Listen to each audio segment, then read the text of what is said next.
Friends, आज हम बात करने वाले हैं इंडिया के सबसे बड़े बैंक्रप्सी केस के बारे में। एक टाइम में कंज्यूमर गुड्स की आइकन रहने वाली वीडियोकॉन कंपनी कैसे हो गई बैंकरप्ट, और इसका डिसीजन इसी महीने 8 जून को आया है। शुरू से शुरू करते हैं। 1986 की बात है जब तीन भाइयों ने मिलकर एक कंपनी स्टार्ट करी, अडिगम ट्रेडिंग, जो कि पेपर ट्यूब सेल करती थी। उन्होंने अपने बिजनेस को बढ़ाने के लिए टीवी और वॉशिंग मशीन बनाना भी स्टार्ट किया, और वो इंडिया की सबसे पहली कंपनी बनी जिनको कलर टीवी बनाने का लाइसेंस मिला था। 1990 में उन्होंने एसी, फ्रिज और होम एंटरटेनमेंट सिस्टम को भी ऐड किया, और 1991 में जाके अपनी कंपनी का ब्रांड नेम रखा वीडियोकॉन। लेकिन उन भाइयों के सपने बहुत बड़े थे, जिसकी वजह से उन्होंने और भी इंडस्ट्रीज में अपने पैर फैलाए, जैसे कि ऑयल एंड गैस और टेलीकॉम, डीटीएच सर्विस, इन सब में। लेकिन इन बिजनेस में पैसा बहुत ज्यादा लगा, जिसके हिसाब से रिटर्न नहीं मिल रहा था। और ये सारा पैसा इन्वेस्टमेंट के लिए आया कहां से? Through banking channels. और कंपनी का डेट इतना बढ़ गया था कि वो अब कंट्रोल से बाहर चला गया था। वैसे तो नए बिजनेस फुल फ्लो में चल रहे थे, लेकिन फिर भी सबसे ज्यादा जो रेवेन्यू था वो उनका पुराने बिजनेस से आ रहा था, जो कि कंज्यूमर गुड्स था। वो कहते हैं ना, ओल्ड इज गोल्ड। उन्होंने मार्केट में कंपटीशन खत्म करने के लिए प्राइस भी कट कर दिए, लेकिन वो ब्रांड लॉयल्टी जनरेट नहीं कर पाए थे। और बाकी रही सही कसर, सैमसंग, एलजी और सोनी ने आके पूरी मार्केट खत्म कर दी वीडियोकॉन की, और कंपनी के रेवेन्यू और धीरे धीरे डिक्लाइन होने लगे। अब डेट इतना बढ़ गया था कि कंपनी के प्रमोटर्स ने सोचा कि हम कुछ एसेट्स और कुछ बिजनेस बेच देते हैं और अपना डेट कम कर देते हैं। जैसे डीटीएच बिजनेस मर्ज हो गया डिश टीवी के साथ, उनका टेलीकॉम बिजनेस चला गया एयरटेल के पास, और उन्होंने अपने ऑयल फील्ड्स का कुछ शेयर भी बेच दिया। लेकिन डेट कुछ ज्यादा कम नहीं हुआ, बल्कि एज इट इज रहा। कि उनका डेट तो कम हो ही नहीं रहा था, बल्कि इंटरेस्ट एक्यूमुलेट होकर बढ़ता ही जा रहा था। और फिर जब सारे रास्ते बंद हो गए तो 2018 में वो पहुंची एनसीएलटी के पास कि हम बैंकरप्ट हो गए, हमें बचा दो। और अगर इस कंपनी के ऊपर क्लेम की फिगर सुनेंगे तो विजय माल्या और नीरव मोदी को तो भूल ही जाएंगे। 71,000 करोड़, 71,000 करोड़ का क्लेम था वीडियोकॉन कंपनी के ऊपर। और बैंक्रप्सी लॉ के अकॉर्डिंग इस केस को 270 दिन के अंदर अंदर खत्म करना था। लेकिन केस जनरली टाइम पे खत्म नहीं हो पाते। लेकिन इस केस का डिले होने का एक मेजर कारण था, क्योंकि वीडियोकॉन की बहुत सारी कंपनीज थी, जिसमें से 15 कंपनीज के ऊपर क्लेम के लिए केस फाइल किया गया था। अब प्रॉब्लम क्या थी? इन कंपनीज ने क्या किया, अलग अलग ग्रुप बनाए, 2-2, 3-3 कंपनी के, और बैंक से अलग अलग लोन लिए।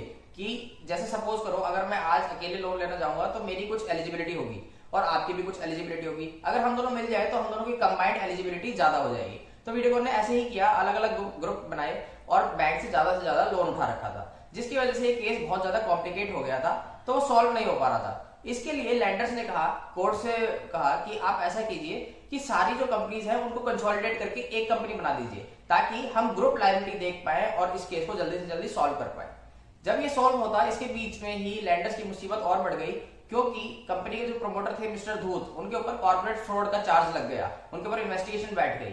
और ये बहुत जाना माना केस है, आपने सुना भी होगा, चंदा कोचर आईसीआईसीआई केस। जिनको नहीं पता उनके लिए एक short brief. Chanda Kochhar ICICI bank की सीईओ थी, और उन्होंने वीडियोकॉन कंपनी को 1875 करोड़ का लोन सैंक्शन किया था। और लेकिन बाद में पता चला, आईसीआईसीआई बैंक के किसी अंदर के खबरी ने बताया कि ये जो लोन पास किया गया है, ये बैंक के रूल्स एंड रेगुलेशंस को फॉलो नहीं करता, बैंक की पॉलिसीज को वायलेट करता है। ऐसा क्यों हुआ? चंदा कोचर जी ने वीडियोकॉन को इतना बड़ा लोन क्यों दिया? क्योंकि मिस्टर धूत, जो कि प्रमोटर थे वीडियोकॉन कंपनी के, उन्होंने चंदा कोचर को प्रॉमिस किया था कि वो उनके हस्बैंड की कंपनी में इन्वेस्ट करेंगे। तो इस वजह से आज तीनों के ऊपर कॉर्पोरेट फ्रॉड की इन्वेस्टिगेशन चालू हो गई। चलते हैं अपने केस की तरफ। कोर्ट ने एक्सपर्ट्स को बुलाया जो कि वैल्यूएशन करते।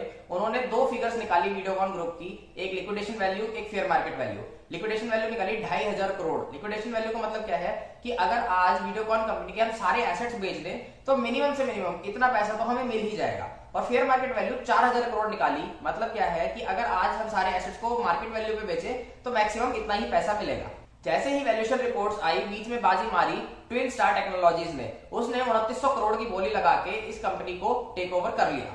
पर आपको कुछ अजीब लगा, जैसे ही वैल्यूएशन आई वैसे ही एक कंपनी आती है और लिक्विडेशन वैल्यू के आसपास की बोली लगाती है। लिक्विडेशन वैल्यू कितनी थी? 2500 करोड़। उन्होंने 2900 करोड़ की बोली लगाई। क्या कहीं ऐसा तो नहीं कि कॉन्फिडेंशियलिटी लीक हुई? आपको और हमको लगा है नहीं लगा, पर कोर्ट को जरूर शक हुआ कि कहीं कॉन्फिडेंशियलिटी मेंटेन हुई है या कहीं लीक तो नहीं हुई। लेकिन कोर्ट की एक और समस्या थी कि 71,000 करोड़ के अगेंस्ट सिर्फ 2900 करोड़, मतलब ओनली अराउंड 4% ऑफ रिटर्न। मतलब इससे ज्यादा और बुरा क्या हो सकता है? इसके बाद भी जो सबसे ज्यादा खराब स्थिति हुई वो हुई ऑपरेशनल क्रेडिटर्स की। मतलब जिन्होंने वीडियोकॉन को या तो माल दे रखा था या सर्विस दे रखी थी, जिनके उसे उन्हें पैसे लेने थे, वो करीब 1000 करोड़ के थे। लेकिन उनको मिलना कितना था? 4% भी नहीं, 0.72%। मतलब अगर आपने 100 रुपए दिए हैं तो आपको सिर्फ 72 पैसे ही मिलेंगे।